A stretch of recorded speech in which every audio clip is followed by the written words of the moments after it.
And we're back. And if you're joining us right now, we're getting our third conversation for this morning started. And we are talking about a very important initiative. We are joined by Friends of Pediatrics Belize, and they're going to be sharing all about how they assist children who are in need of medical attention. And this morning, we have with us Milagro Garel, who is a member of Friends of Pediatrics Belize, and we also have Khandice and joining us via Zoom, we have Dr. Howard Krein, who is an ENT and a plastic and reconstructive surgeon. Good morning. Good morning. Yeah. And thanks for joining us. We love the opportunity to come and talk about an initiative like this. Can we start talking a little bit about the history of the work that you all do, how long you've been involved? Yes. It's interesting that you say, good morning, I'm Milagro Garel, and I'm with World Pediatric Project, but it's interesting that you say Friends of Pediatrics, because actually Friends of Pediatrics is the local NGO who International Hospital for Children back then, 21 years ago, they got together as partners. But we are World Pediatric Project, and Friends of Pediatrics is the local NGO that we partnered with. Both very important. So just wanted to, let everyone know that our organization is World Pediatric Project. And what we do is offer surgical care that is otherwise not available to children in our country. Yeah. Dr. Krein was making sure we know he's there just now. So I understand you just left Belize. You were here on one of your yearly visits? I did about 3 weeks ago. We were down there for I believe, and Milagro can correct me if I'm wrong, we were the last, for WPP, we were the last mission in before the COVID hit. And then we were first mission back. So we had just completed a mission on June 20th. So we were there from June 16th to June 20th. Dr. Krein, you're being very modest in your contributions. You've been coming down to Belize for a very long time. What is it about this project that makes you so committed? I'll tell you, well, first off, I from the first time I came down to Belize and actually met Milagro, which was about 16 years ago, I fell in love with the place, the country, the people, and the need for the medical care that other places like in the States is routine and sometimes we get, but yet is so unavailable to so many in Belize. And so I truly fell in love with the work and the dedication that Milagro, Khandice, and the team down there have with WPP, World Pediatric Population, is it just invigorates and makes you want to donate and generate and become part of this project. Yeah, there we have some of the images of your little patients as well. It seems to be that there are some common conditions that you tend to have in Belize that need treatment that we don't have access to. Cleft palate is one, I imagine. So let's talk about what you find. Yeah, so cleft palate and cleft lip, there's a genetic component, there's an environmental component, and the important thing is it really sets, so cleft palate and lip and is really just one of the many things that we treat with World Pediatric Population. We treat basically all comers for any kind of congenital and or traumatic plastics, facial plastics deformity. Cleft lip and palate is ubiquitous. The reason that we want to be so present and get these fixed early is it sets a child up for a life of either success or hardships. And if you can imagine having a child that has this kind of deformity, both from a social standpoint, but also from a functional standpoint, it's very difficult to get over this without the surgery. And by coming down and doing what we do, I think it really does help normalize and get the children right back into a pathway for successful lives. Yeah. Talk to us about the number of children, Khandice or Milagro, the number of children that seek assistance through World Pediatric Project. Well, I feel like the numbers are endless. But for this particular mission, because due to COVID, we had to scale down our mission quite a bit. So we had by an appointment only. So throughout the year, we've been collecting referrals. And how that works, we get most of our referrals come from the hospitals. Lately, we've been having a lot of social media influence, so a lot of people message our page. But for the most part, we rely on the relationship and the partnership that we have with the hospitals. So as a baby is born, and right away we get the referral, the doctor sends us the information. There's a deformity or something they're born with. Yeah. And then we would register the baby. We set up an appointment. We have a good relationship with our doctors. We have a program whereby we send up all the information to them, and then they would say, yes, this is a surgical candidate, and then from there we start compiling a list together on our database, because we have a database that all this information goes into. And when it's time for the mission, then we create a report, and that's how we have all the information to call the patients and invite them to clinic. So this particular clinic we narrowed down based on need, and we saw about 25 patients, and they did 15 surgeries. And that was in 3 days. In 3 days? Yes. We worked till 2 in the morning, 1 in the morning, so it was very hectic. Yeah. And I'll tell you, just to add on, I think the unique part about what we do and what Milagro and Khandice are very modest about is it's the continuity of care that is really the impressive thing about this organization. The fact that we've been doing this for 16 years, the organization has been doing it for 20, means that we don't come into the country and just offer a surgery and then say, okay, there you go, we're done. We continue to follow these patients year after year, following up with additional surgery, with additional medical needs, with any kind of social economic needs, whether it's hearing aids, speech therapy. As these kids go and grow, it's not a one-off surgery where you do the cleft lip and then you're just done. Most of the time you have to do the cleft lip, then they come back the next year, you do the cleft palate, then there's bone grafting, there's rhinoplasty surgery, there's revision surgeries to really make sure that these children are thriving the way they should.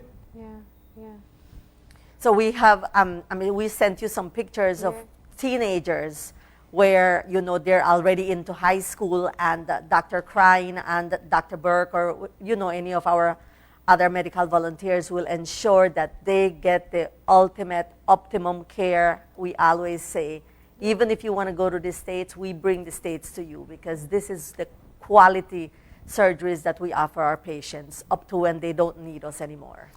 And the key thing about this program is how it's assistance. It's for families who would never have been able to maybe fly their baby out to anywhere, or just go across the Mexico even, because the treatment the care doesn't exist here, so they would have had to source it somewhere else. Exactly.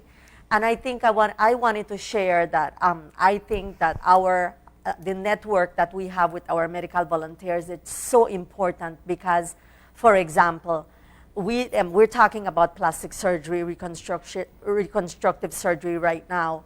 But for example, yesterday we had a patient come in from Keycocker, and the family is extremely worried. This child needs a surgery, and it can be done, but it costs almost $20,000. Oh, wow. I mean, who can afford $20,000 out of pocket? I immediately contacted Dr. Krein, and I said, can this wait? Can you do this? Can you wait? Can it wait until you return? And he said, yes, we will definitely try. Yeah. So we have that network with our medical volunteers that is not only when they come here and it's a feel-good thing. Mm-hmm. We are here to stay. Everyone is so dedicated. We are so thankful that we can offer this opportunity to our children in Belize, and it's not only a one-time thing, it's until they don't need us anymore. Yeah. Khandice, you said the list is endless. What's it like making selections? Because you clearly can't help every single child that comes knocking at your door. And that's up to them. Yeah. I always let parents know when they come into our office that it's not up to us. We don't select who gets the treatment. It's based on the need and it's based on the expertise if it's possible. And cases that cannot be done in Belize, we also have a U.S. referral program. Again, that's not determined by us at the office, but by the doctors in the U.S. And the hospital, of course. Everything has to line up. And we rely heavily on the parents. They're the advocates for the kids. We need them to comply. A lot of the times we have our own little issues with moving along our patients and so on to reach to that step. But it's definitely a partnership. Yeah. And Marlene, the interesting thing is the partnership really does extend to the families in that when we see the patients and we say, okay, yes, there's a surgery needed, they also very much understand that need is going to be triage and to the serious one. So a cleft lip might, or cleft lip or a cleft palate might trump a scar revision or a stenosis revision, but yet we'll always get to it, and we let them know that we'll get to it in a timely fashion that'll allow both the need of the patient who has a little bit more trouble with eating, drinking, and or speech would come before just a little cosmetic surgery. Yeah. And as we see the scroll of children on the screen, tell us about the severity of the issues you see. Because what you seem to be saying is that there's some, I don't want to say they're mild, but some that are less urgent than others. What all do you see? Well, and that's exactly what I was alluding to before is as we do this continuity of care, right? The cleft lip and the palates, which really are needed for function, learning, speech, everything else, trump some of the other smaller cases. So if you have somebody who's coming in for a cleft rhinoplasty when they're 15 and it's more of a, they maybe can't breathe great through their nose and there's a little bit of a cosmetic issue. As you can see, part of the cleft trifecta is that they have a flattened nasal ala. And as you can see in this child here, that if it doesn't correct, we correct that for them when they're 15, 16, 17 years old. And so that surgery we might say, hey, listen, if we can fit you in this trip, we're going to fit you in. But if not, we'll do it the next trip because we have younger babies with cleft lips and palates that need to go so they can gain the appropriate function and develop normally. So that's what I mean with the severity. Yeah. And then there's really severe cases which will fly them back to the States, either to Philadelphia, to Jefferson, to Richmond, Virginia, to VCU. And Milagro has a whole host of hospitals and connections. As she said, she's a very robust network. Yeah. And what is it like, managing that network and also keeping up with participants of the programs? As Dr. Krein said that some people do need follow-up procedures and stuff. So how is it like working with families and stuff on the ground here? It just, we have the physicians in country, we have the network of the volunteers in the States, we have the parents, we have the local physicians. And so we have students that come into the office, and we need every single component to fall into place and to be so in tune with the needs. So we have our database, which makes it a little bit more feasible to be able to remember that, listen, we need to call this patient and they need to come to Carl Huchner. We need to always be advocating for these patients. And it just, seriously, our work it's endless. It's endless. Yeah. But it gives us the tremendous satisfaction when we have a student that comes back to our office and wants to volunteer and they're completely healed, and that's what makes it worth the while. Yeah. It's just. I was going to say, in 16 years, you've seen people become adults and perhaps parents themselves at this point, right? It's wonderful. Not only that, we've actually operated on children of the patients that Yes. we treated on the very beginning. Seriously. Oh my God. Yeah. Because some of the issues are genetic, no? There's a genetic Yes. predisposition. Wow. Yeah, and when we first started doing this, if you go back 16 years, we were doing much older kids, children who didn't have the opportunity. There weren't trips, and organizations like WPP and networks like Milagro and Khandice have set up. And so when we first came out, we were fixing cleft lip and palates on kids who were 14, 15 years old. Yeah. They grew up literally with the deficit, and so. Now we're pretty good at, as Milagro said, the hospital system. Everybody's good at communication, so we're able to get these children the help they need in a timely fashion. Yeah. And you also rely very closely, what I'm hearing from you, from the hospital system right here. So maybe a baby is delivered or a pediatrician does a checkup and they detect something. They already know they can call you guys. Yes. They have us on WhatsApp actually.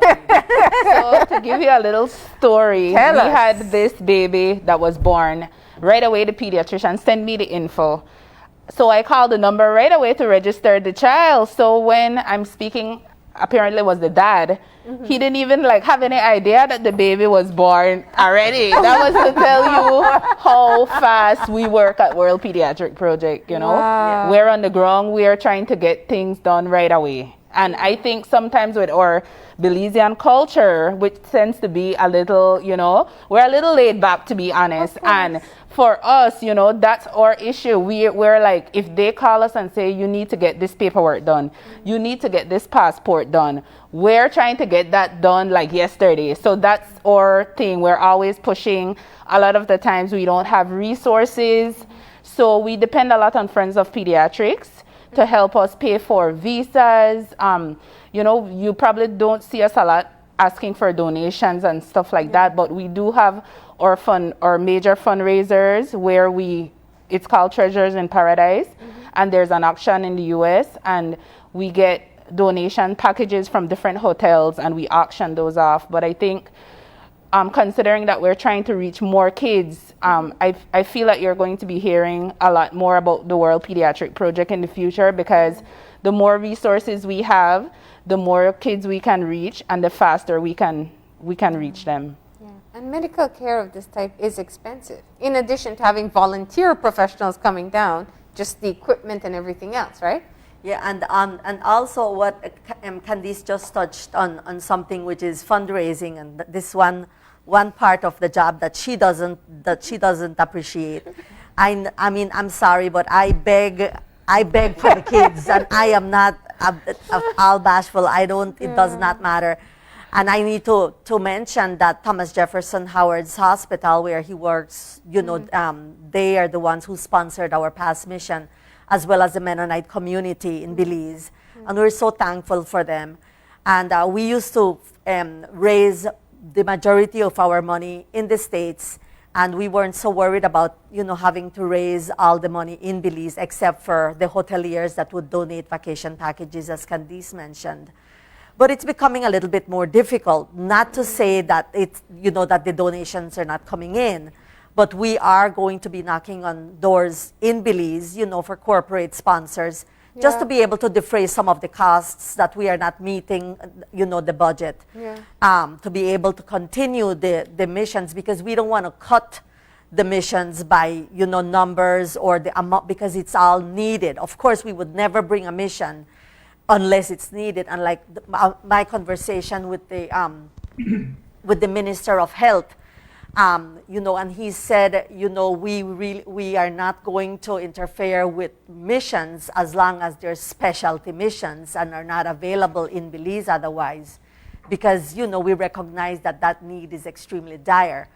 So because of that, we know that the need is here, and I know that our Belizeans will definitely acknowledge the tremendous impact that it has had on the lives of so many thousands and thousands of children. And so I'll definitely be, knocking on some doors to be able to get some sponsorships here, but not to be worried that we are not going to continue to push as hard as we have been doing in the States. So thank you to Howard and his hospital for that huge donation that served us so well to be able to have had this past mission. And Dr. Krein, you said very early in the conversation, one of the things that strikes you is that this is the type of care that would be automatically accessible for newborns, but for us, our children will wait until there is a mission. Talk to us about the need for children to be treated, especially with things that require reconstructive surgery, the need for it to happen early, and how it can impact quality of life in the future. Yeah, absolutely. So, I mean, we do our best to bring that type of care to Belize because when a child is born with a cleft lip or palate, this really does go beyond just how it looks, which obviously affects the family, the friends, anybody who, and certainly the parents, to have a child that, you're so excited about, they come out and they have this deformity. In the States, it's very quickly shuttled into cleft lip and palate clinics at hospitals, at big universities, at children's hospitals. And these children are literally scheduled up for surgery within a few weeks and followed through. We have done a very good job. I have to say, I'm very proud of the continuity and the system that we've put into place to make sure that we're delivering the same kind of care to the children of Belize. And that really does, again, go back to the network that WPP, Khandice, and Milagro have established. Yeah. The really neat thing is, because we have these networks, as Milagro mentioned, she calls me. I usually, at least once or twice a week, get an email or a WhatsApp text message with new pictures and saying, hey, this child was born, and when do we have to, when can we see him? Do you want to do a telemedicine visit? Sometimes I'll do telemedicine visits even in between the mission trip that we have scheduled, and we get these children in very quickly. So just like in the States, if a child is born with a cleft lip, in the States, it's usually done by 6 months, as long as they're able to. In Belize, we usually will have it done within the year, if not 6 months, because very often we're able to schedule trips, whether it's every 6 months, but at least every 6 months to a year. Yeah, this year the youngest baby that we did was 2 months old. What? But he had and I had never, seen that, but it's very important that the entire team is recognized. Yeah. So for example, when we travel, we bring the entire team, and pediatric anesthesiology is extremely important to be able to intubate, these babies, and for us to be in an extremely, safe setting. Yeah. So, so a lot of, like what Howard says, it's just like the mom said, my baby is only 2 months. Are you still able to offer that care? And, Dr. Amber Stein, our pediatric anesthesiologist, reassured her and spoke to her and gave her all the time, answered all the questions to reassure her that, the baby was going to be safe. So that was awesome. We really do strive to bring the same type of care. We only do things that are safe as far as the baby's health. We follow the exact same guidelines, rules, and requirements that we would in the States. Yeah. So everything that we're doing down there is to the same standards as the rest of the world. And if not, I think in some ways we even err on the side of caution. We want to make sure, and I always say, knock wood, every time we have a successful mission and all the babies come out and are healthy and are discharged, we really sort of celebrate the fact that we're able to bring this care in a timely and successful fashion to the children of Belize. Of course.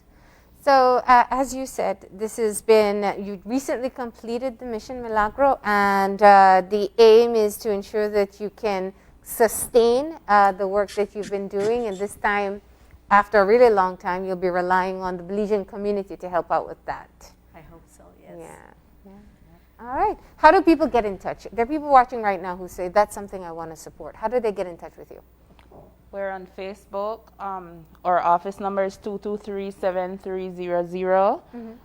And they can just call us, make an appointment, call us, send us a referral, and we go from there.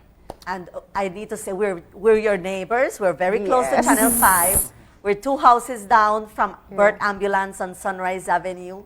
I live upstairs. So my office, So if the office yes, closed, so our holler. office is always open, and my number is 610-2606. I'll never refuse a donation. Well, thank you all for coming in. Dr. Krein, thank you so much for getting us updated on the great work that all of you have been doing. Thank you, and of course, let us know when you need to get some of that kindness out of Belizeans so we can remind them on this end. Thank you for having us. All right, and with that, we're going to... Thank you so much for having us. All right, stay safe. Thank you. And with that, we're going to go ahead and take our final break, and when we come back, we'll have our wrap-up, so stay tuned.